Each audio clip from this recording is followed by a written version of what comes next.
बिस्मिल्लाहिर्रहमानिर्रहीम अस्सलामुअलैकुम। Welcome to निकी कुड़ी किचन। जियानो खुशामदीद। उम्मीद है आप लोग सब खैरियत में होंगे, खुश रहें, आबाद रहें, हंसते रहो तेवफ्ते रहो। आज हम रमज़ान स्पेशल रेसिपीज में लेके आए हैं जी सबकी फेवरेट आलू की टिक्कियाँ। आलू की टिक्कियाँ इंतहाई आसान तरीके के साथ बनाएंगे। छोटी सी रेसिपी है, स्किप नहीं कीजिएगा। सबसे पहले आलूओं को बॉयल कर लेंगे, उसके बाद हम जी इसमें स्पाइसेस जो हैं वो ऐड कर देंगे। यहाँ पे हमने लाल मिर्च का पाउडर, हल्दी ऐड कर दी है, कुटी हुई लाल मिर्च ऐड की है, हस्बे ज़रूरत नमक ऐड कर दिया है। फिर इसमें हरा मसाला ऐड कर दिया है जिसमें बारीक कटा हुआ प्याज, हरी मिर्चें और हरा धनिया है। और इन तमाम चीजों को ऐड करने के बाद अच्छी तरह से आपने इनको मिक्स कर लेना है और आलूओं को मैश कर लेना है। अगर आप चाहें तो पहले भी आलू मैश कर सकते हैं, अगर आप चाहें तो आप इस तरह से भी मैश कर लीजिएगा। इसके टेस्ट पे कोई भी असर नहीं होगा, टेस्ट इसका जूं का तू ही रहेगा, जो आपके हाथ का टेस्ट है वो बरकरार ही रहेगा। अच्छी तरह से आलूओं को मैश कर लेना है। आलू की टिक्कियों को मजेदार जायकेदार बनाने के लिए हमने इसमें काली मिर्च और जी कुटा हुआ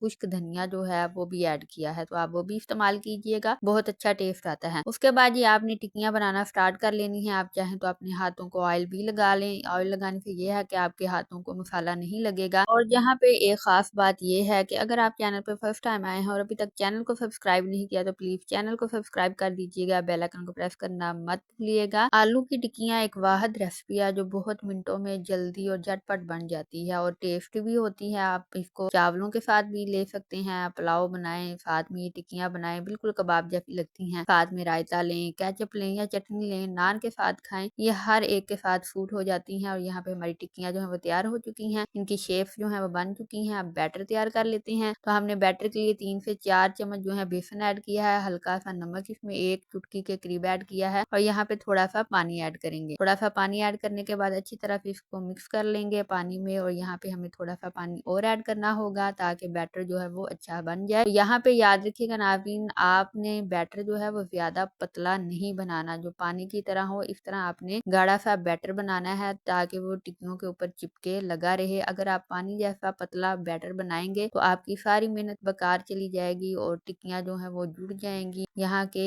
बर्तन में लग जाएंगी, फिर आपकी अच्छी वाली टिक्कियां वो नहीं निकलेंगी। तो बैटर को गाढ़ा रखना है आपने। यहाँ पे हमने ऑयल और घी का इस्तेमाल किया है, इससे ज्यादा अच्छी, ज्यादा क्रिस्पी और ज्यादा जायकेदार टिक्कियां जो है वो बनेगी। तो टिक्कियों को ऐड कर दिया हमने इस तरह से और यहाँ पे आपने इनको फ्राई करना स्टार्ट कर देना है। ऑयल आपका अच्छी तरह से गर्म हो, नहीं तो ये आपके बर्तन के साथ चिपक जाएंगी। और यहाँ पे इस तरह से ये निकलती जाएंगी। और यहाँ पे आप बैटर जब बनाएंगे बेसन का तो ये बहुत क्रंची सी क्रिस्पी सी बनेगी। अदरवाइज आप यहाँ पे अंडे का भी इस्तेमाल कर सकते हैं। आप अंडा लेके उसको फेंट के उसके अंदर भी टिक्कियों को डिप करके तो उनको फ्राई कर सकते हैं, वो भी एक अच्छा और मजे का टेस्ट देता है। लेकिन अगर आप इसको बेसन में बनाएंगे तो ज्यादा क्रिस्पी और ज्यादा क्रंची बनेगी। तो यहाँ पे ये रमजान शरीफ की स्पेशल रेसिपी थी आलू की टिक्कियाँ, जो कि आज हमने आपके साथ शेयर की हैं। आई होप आपको पसंद आई होंगी, आपने इंजॉय किया होगा। और अगर आपको ये रेसिपी वीडियो पसंद आई है तो अभी एक लाइक जरूर कर दीजिएगा। आज की अफ्तार में बनाएं ये मजेदार सी आलू की टिक्कियाँ। और जब आप आलू की टिक्कियों के साथ ये मजेदार सा रायता बनाएंगे तो आपकी आलू की टिक्कियाँ और इस रायते का टेस्ट बिल्कुल ऐसा आएगा कि जैसे आप मजेदार सी दही वाली चाट जो है वो खा रहे हैं। तो नाज़रीन आप इसको जरूर ट्राई कीजिएगा, अपना फीडबैक जरूर दीजिएगा। बहुत क्रंची और क्रिस्पी टिक्कियाँ जो है बन चुकी हैं हमारी। तो यहाँ पे आपने जी अभी जाना नहीं है क्योंकि इस वीडियो के एंड पे आपको मिल जाएगी मजेदार से कद्दू गोश्त की रेसिपी, उसको जरूर देखिएगा। हमें दीजिएगा इजाजत, अपना रखिएगा ख्याल। हम मिलेंगे आपसे नई वीडियो में नई रेसिपी के साथ, तब तक के लिए अल्लाह हाफिज।